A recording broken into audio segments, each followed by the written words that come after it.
जम्मू पठानकोट राष्ट्रीय राजमार्ग के दोनों ओर छोटे बड़े ऐसे कई प्राचीन धार्मिक और ऐतिहासिक मकामात हैं जो मकामी लोगों के साथ साथ यहाँ आने वाले पर्यटकों के लिए भी आकर्षण का मुख्य केंद्र हैं।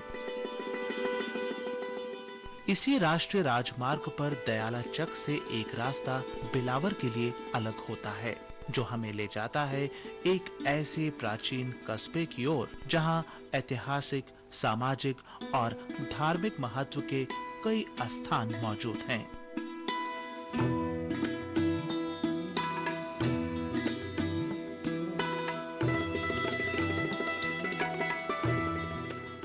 दयाला चक से करीब 60 किलोमीटर का सफर तय करने के बाद वो जगह आ ही जाती है जिसे बिलावर या बलूर कहा जाता है।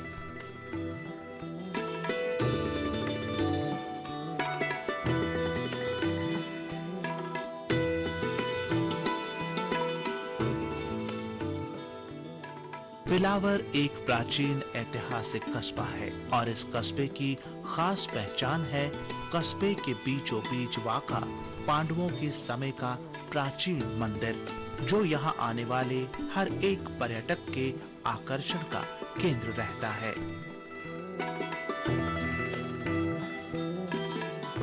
बिलावर कस्बे से एक रास्ता हमें ले जाता है धार्मिक दृष्टि से महत्वपूर्ण प्राचीन देवी स्थान की ओर जिसे सुकराला माता के नाम से जाना जाता है।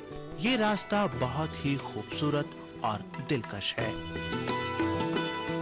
इस घुमावदार पहाड़ी सिलसिले में चारों ओर चीड़ के पेड़ जहां एक तरफ यहाँ की खूबसूरती में चार चांद लगाते हैं वहीं दूसरी ओर ये नजारे हर आने जाने वाले के मन को मोह लेते हैं। यहाँ आने वाले पर्यटक इन खूबसूरत नजारों में खो जाते हैं और कुछ ही देर बाद सामने नजर आता है माँ सुकराला का वो प्राचीन मंदिर जिसे देख सफर की थकान कोसों दूर हो जाती है और मन में एक नया सुकून, नई ताजगी, नई उमंग पैदा हो जाती है।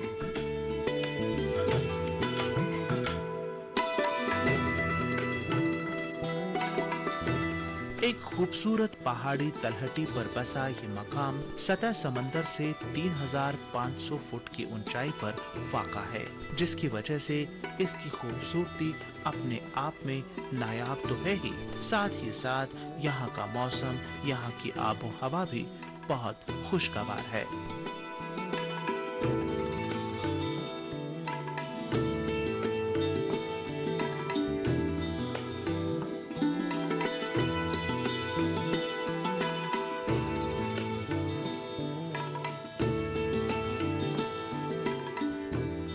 मुख्य द्वार को पार करने के बाद श्रद्धालुओं को मां सुकराला के मंदिर तक पहुंचने के लिए कई सीढ़ियां चढ़कर जाना पड़ता है। इस मंदिर में यूं तो हर रोज भक्तों का आना जाना लगा ही रहता है पर रविवार और मंगलवार के दिन लोगों की भारी भीड़ यहाँ लगी रहती है।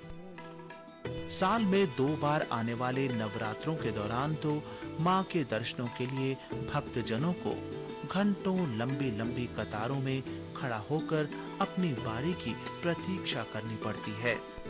ऐसी मान्यता है कि मां सुकराला श्री माता वैष्णो देवी जी की छोटी बहन हैं और उनके यहाँ आकर बसने की कहानी करीब 500 साल से भी पुरानी है। यहाँ रहने वाले एक महान कवि त्रिलोचन जब कश्मीर घाटी से धार्मिक शिक्षा प्राप्त करके वापस आने लगे तो उनके गुरु ने उन्हें रास्ते में खाने पीने पर खर्च करने के लिए कुछ सिक्के दिए, लेकिन बारामूला पहुंचने पर त्रिलोचन ने उन सिक्कों से हवन सामग्री खरीदी और वहां यज्ञ करने लगे। हवन में आहुतियां देते देते जब सारी सामग्री समाप्त हो गई तो उन्होंने अपने शरीर के अंगों की आहुति देना शुरू कर दिया। जैसे ही उन्होंने अपनी गर्दन काटने के लिए शस्त्र उठाया तभी मां सुकराला ने उन्हें दर्शन दिए और उन्हें ऐसा करने से रोक दिया। बदले में भक्त ने मां से उसके गांव बिलावर में आकर बसने की गुजारिश की जो मां ने स्वीकार कर ली।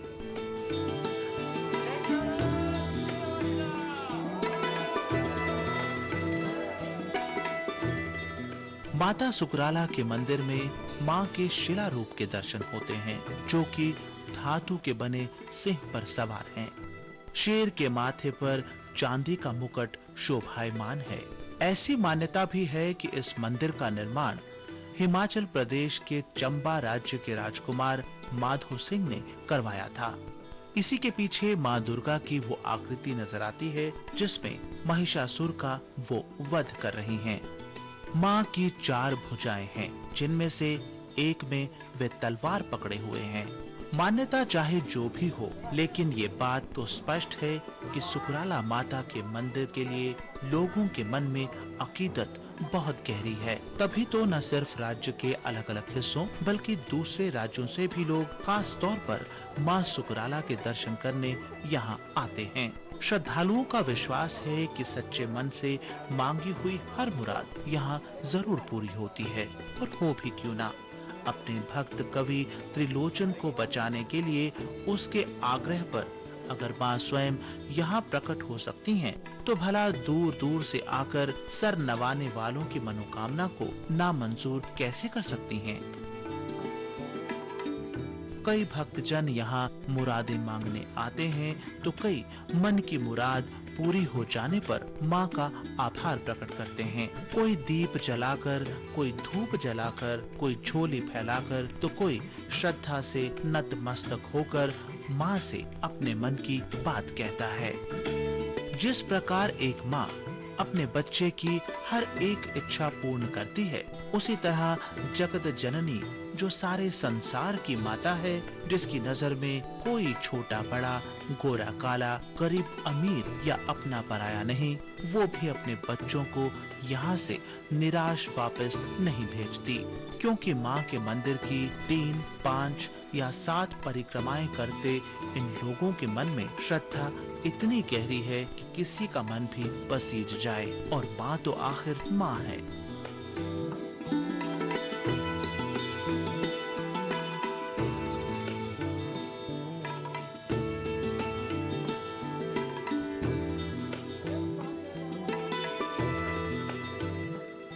मां के दरबार में अपनी इच्छा रखने का मतलब है उस इच्छा की पूर्ति की ओर पहला कदम, और उस पर मां के समक्ष अपनी कलाई पर मौली बंधवाना मां और बच्चों के बीच इस वादे, इस इरादे और इस संकल्प को और ज्यादा मजबूत कर देता है।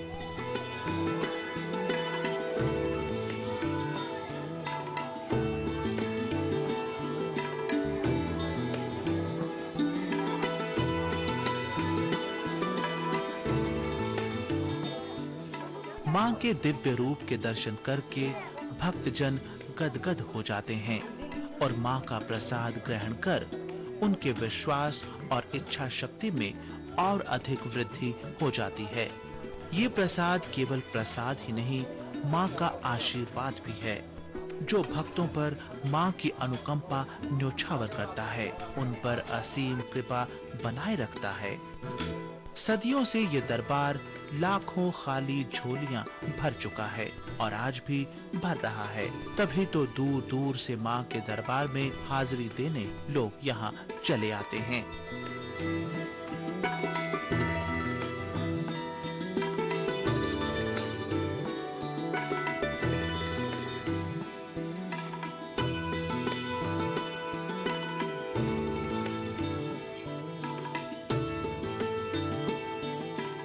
मां सुकराला की मुख्य ड्योढ़ी पर गौरी पूत गणेश विराजमान हैं, जो विघ्नहर्ता भी हैं और मंगल करता भी।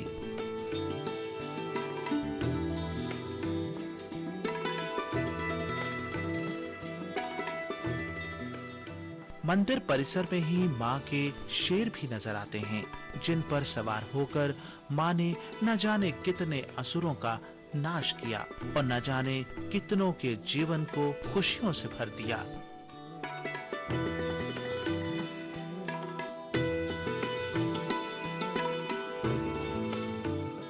कई भक्त मां के मंदिर में लाल चुनरिया की गांठ लगाकर अपने मन की बात मनवाने का संकल्प लेते हैं।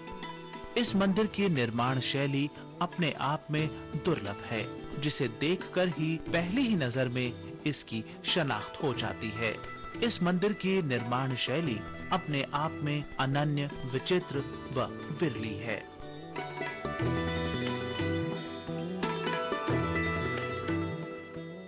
मंदिर के चारों ओर छोटे छोटे ताकचों में विभिन्न देवी देवताओं के दर्शन भी किए जा सकते हैं। मंदिर की परिक्रमा में एक स्थान पर एक शिला पर उकेरी गई भगवान शिव एवं उनकी भार्या पार्वती के दर्शन भी होते हैं। वही शिव जिन्हें भोलेनाथ कहा जाता है और जो अपने भक्तों की विनती को शीघ्र अति शीघ्र मान लेते हैं और जिनसे मुराद मांगने वाले कभी खाली हाथ नहीं लौटते।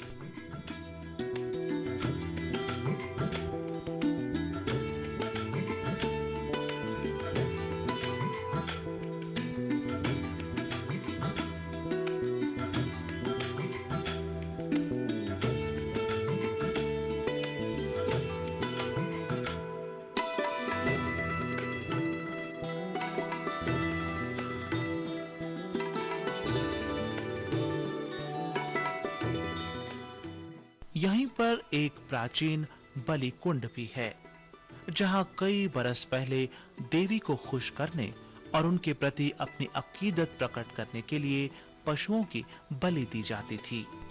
आज चूंकि देश में बलि पर प्रतिबंध है, इसलिए ये प्रथा भी बंद कर दी गई है, परंतु इस स्थान के प्रति लोगों के मन में अकीदत आज भी मौजूद है, क्योंकि भक्तों के मन की मुरादें पूरी करने वाली मां सुकराला आज भी भक्तों की झोलियां मुरादों से भर रही है और श्रद्धालु उनके प्रति आभारी आज भी हैं।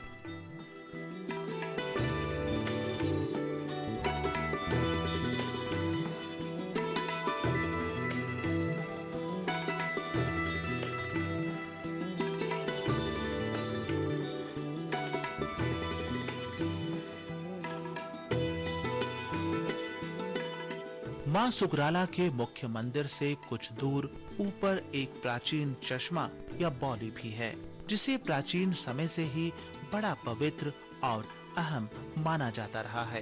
पहले समय में इसी बावली से आसपास के इलाके की पानी संबंधी आवश्यकताओं की पूर्ति की जाती थी। जहां एक तरफ गांव के लोगों के लिए ये बावली जरूरत थी, वहीं भक्तों के लिए इसका जल इसलिए महत्व रखता है क्योंकि ये मां सुकराला के स्थान के निकट है और इसीलिए इसके जल को पवित्र जल के रूप में ग्रहण किया जाता है। डुग्गर प्रदेश में जहां कहीं भी कोई चश्मा या बावली नजर आती है, वहीं एक चटकुंडी जरूर देखने को मिलती है और यहाँ इस बावली के पास भी ऐसी ही एक चटकुंडी देखी जा सकती है। चटकुंडी के बीच एक छोटा सा शिवलिंग विराजमान होता है, जहां श्रद्धालु शिवलिंग पर जल चढ़ाते हैं।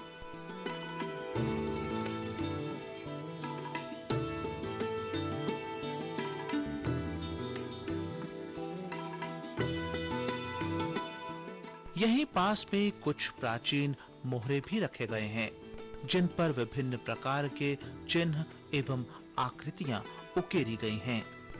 इन छोटी छोटी शिलाओं पर चिन्हित आकृतियों को देख इस स्थान के प्राचीन एवं ऐतिहासिक होने का आभास होता है।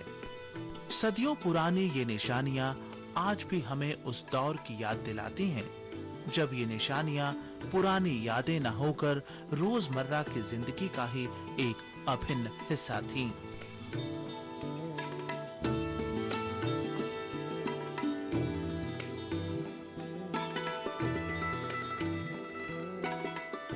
सदियों से ये प्राचीन मंदिर भक्तों की श्रद्धा, उनकी आस्था व अकीदत का अभिन्न केंद्र रहा है और आज भी है। यातायात व संचार माध्यमों में वृद्धि विस्तार के साथ साथ इस स्थान को ख्याति भी मिली है और इसकी लोकप्रियता में भी खासा इजाफा हुआ है। मां में आस्था रखने वालों में